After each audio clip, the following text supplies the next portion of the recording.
What if there were two systems, two operating systems, two games that you can choose from now?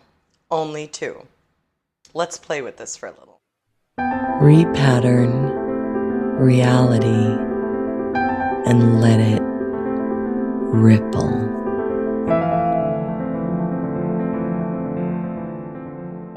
Let's try this on for size. Let's play with this very extreme concept, minimizing our choice to just two operating systems, two current games available to us as souls in human bodies. And as we allow ourselves to just play with this, this will allow us to really dive in deep and try it on for size and see what it does to us. Rather than being like, is this the ultimate truth? Or is this, does this make sense? We don't need to deal with any of that when we're just playing with an idea, with a perspective. And you can really dive deep into it, see what it does to you, and then let it go. And you can play with it whenever you wish, actually. So I'd like to be pretty extreme in the ways I want to play right now, okay? There are two systems, two games, two operating systems. Let's call one Game A, and the second game is Game B, okay? Game A is a game that most of the game is based off problems and fixing the problems. When we focus our attention and awareness on fixing the problems, what is wrong, it returns the game to being the same game. It's kind of like a machine game that is all about maintenance and keeping things in place, and maintenance, basically staying the same character, staying the same identity. It's like this continuum that sustains off it being the same, let's call it. Now, game B is very different. The only constant that requires no maintenance is change. And things aren't really seen as a problem. It's more seen as something that is arising to be noticed, felt, experienced, and it's ever changing. The game is ever changing. It's unknown. There's uncertainty. There's flow. There's unpredictability. And it operates off time as being an infinite concept, time being a design where we can experience things, have different experiences, right? And space is changing. It's more nature-based, where things are growing and dying and becoming different things. And so the focus on problem or fixing isn't really there. It's more about creation, creativity, okay? While allowing things to change and for the whole game to be changed as well.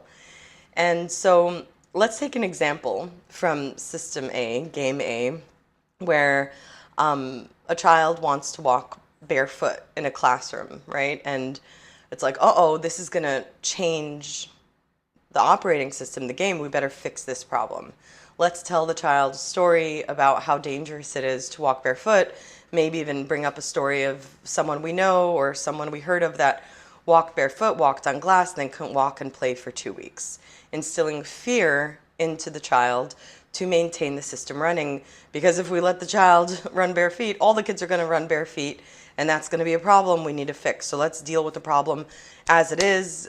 Quality control, let's control it so the system can be running, so all children wear shoes in the classroom every single day. That's that thing arising in game one, game A, okay?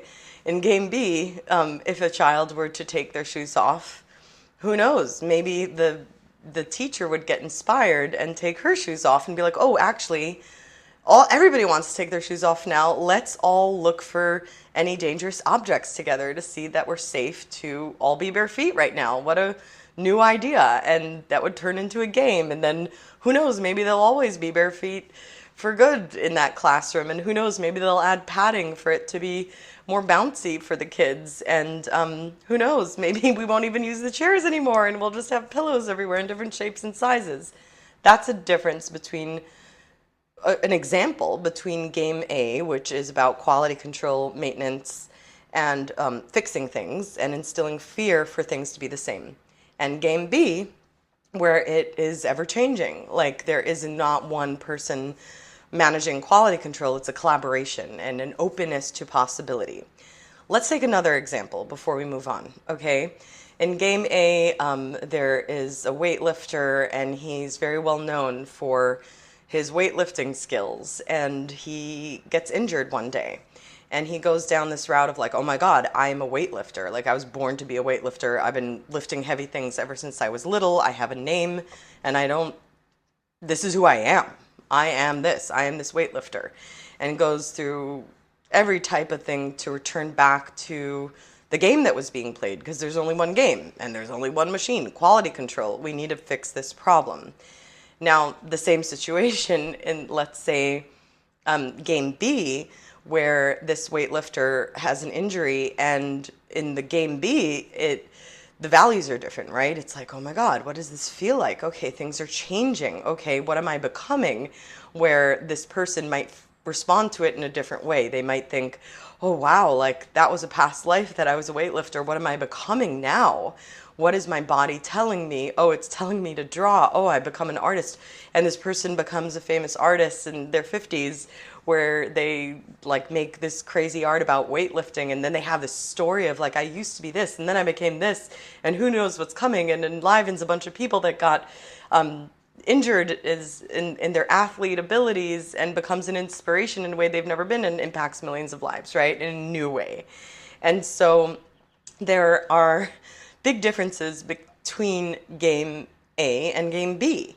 Different response systems. Why? Because the values are different.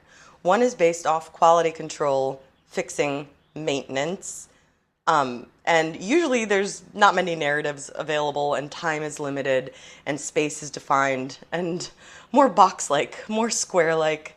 And in game B, it is ever-changing designs, right? It's like different types of more complex patterns, and more openness to change and evolution, and even maybe multiple lifetimes in that game. And there is no fear, because change is constant. We're always changing. Even if we are in pain, it's going to change. Let's define more like differences between game A and game B, okay? And then we'll move on to actually play with how we can actually digest this as a tool in our current lives. So game A, right, is, oh, if you're feeling something different, it's an issue. We want to stay the same with how we feel, right? Game A, like, pain is really bad.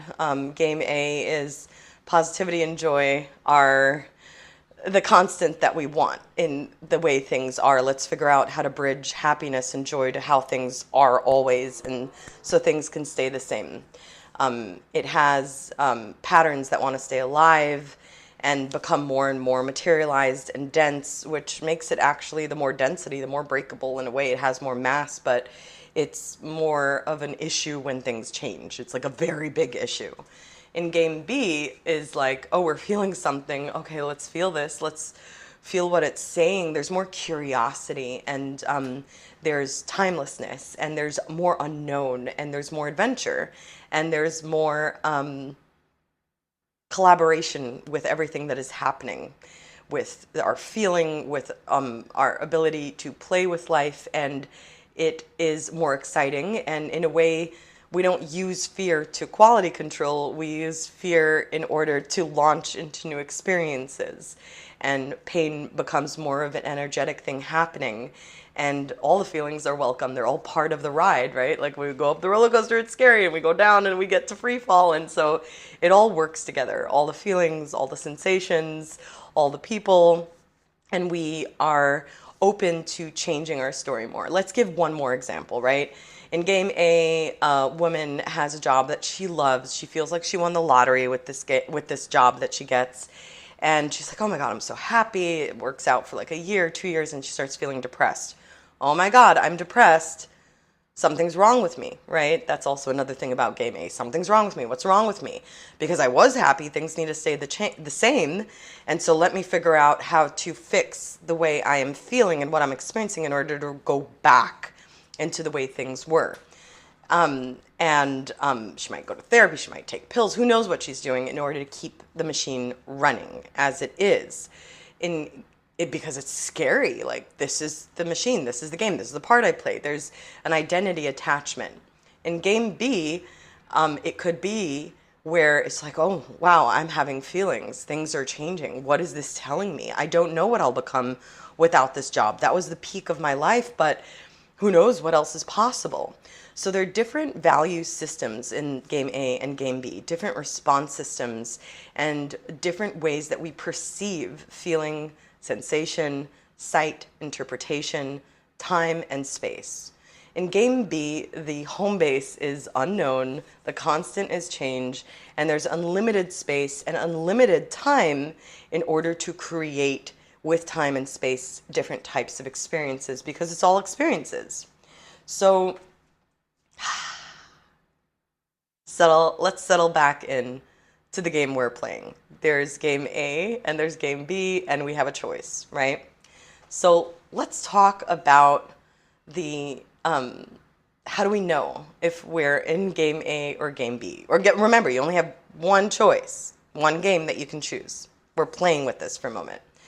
So in game A, what if we are let's talk about the personality of game A, actually. We're dealing with false trauma. Yeah, I said false trauma. False trauma, which keeps you in a loop, a encapsulated time-space experience.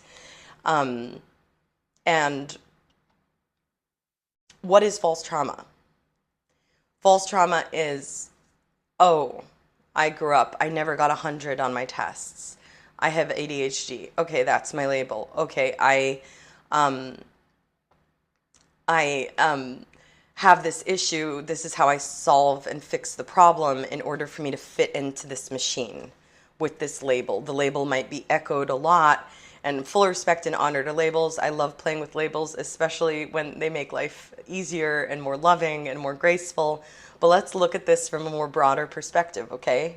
Just for the sake of play. So in game A, it's like, okay, this is me, and I've always felt worthiness issues. I've never been as smart as the other kids, and so it's like a trauma that is false. How is it false? If we're in game B, it turns into like, what? That's not a trauma. And our whole perspective around it can change. It's like, actually, game A is weird. It's a little effed up. Like, why would they teach me those things when my brain wasn't at the developmental stage to learn those things? And also, why did I sit on a really hard chair and stare at a blackboard with toxic chalk, and while there was like nature right around the corner that I couldn't have access to because I had to get good grades? And like, damn, I was actually a really smart kid, and I wasn't like really appreciated or supported for that. But oh, that sucks, but I don't actually have those issues to fix anymore. It's like when we see the messed up kinks in game A, it can actually resolve and poof all the problems we were trying to fix for who knows how long, and put us in a whole new play base, home base of unknown, of what else is possible. And we might find that when we notice where we have false trauma in game A, meaning we didn't fit into game A, meaning we had issues with game A, and instead of taking it on as our issues, our trauma, rather than constantly resolving and processing those issues, where like actually the issues are the game's issues and I'm not going to deal with that, it can catalyze us into a whole new realm of possibility with ways of perceiving ourselves, perceiving our abilities.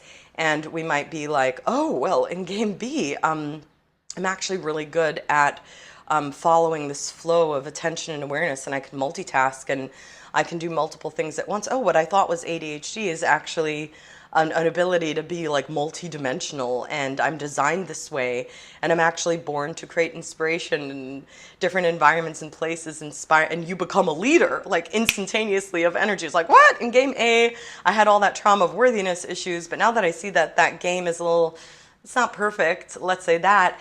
In game B, I'm a leader. Oh my God, people are like seeing my value here effortlessly. I have nothing to process. Like, proof is in the pudding. Like, people really value me in this game because they're playing a game that I like playing. And so there are many, many things that when we flip from game A to game B, that we might realize that we're dealing with false trauma. That isn't even trauma, it's just the messed upness of game A. And when we're in game B, we don't have those issues to deal with, and all the energy goes where? Into creation, collaboration, adventuring, exploration. That's like a personality trait that might shift within your own personality. And also when you start looking at game A as an option, a choice, and the other choice is game B. Let's talk about another attribute of game A, right? If you worship game A and it's just not working out for you, you're feeling off, you start feeling weak, you start feeling tired, you start feeling sick. It's like, oh my God, what is wrong with me? Like, I just want to be normal and fit in. And you go down this whole route of like trying to fix what's happening with your feeling and fix what's happening with your body so you can like retrieve back to who you were. Now, a way to bridge from coming out of that game A into game B would be, oh, my heart is speaking to me, my body's speaking to me and is saying no to this. I'm wondering what it will say yes to if I say no to that game, knowing there's another game available where the feelings might be valuable. Like your body might be speaking to you.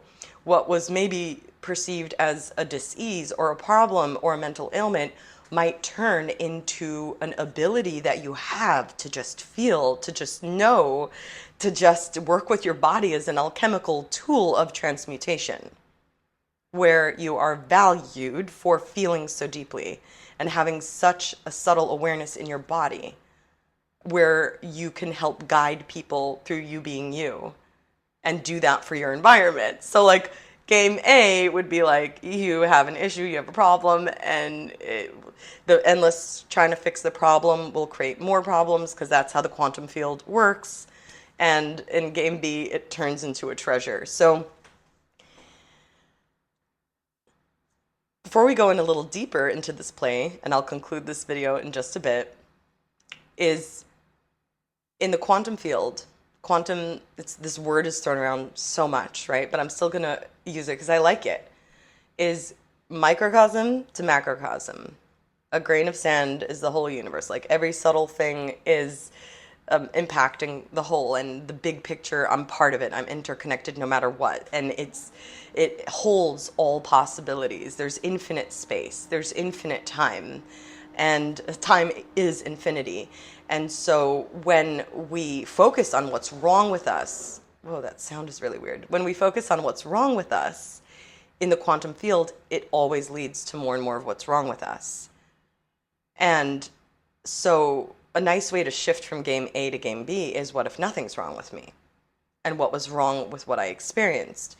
Now, when we highlight maybe what was messed up about game A and not take it on as our own problem to fix, we might experience a miracle moment of shifting our awareness into a whole new play field that is available wherever you are, no matter who you're around.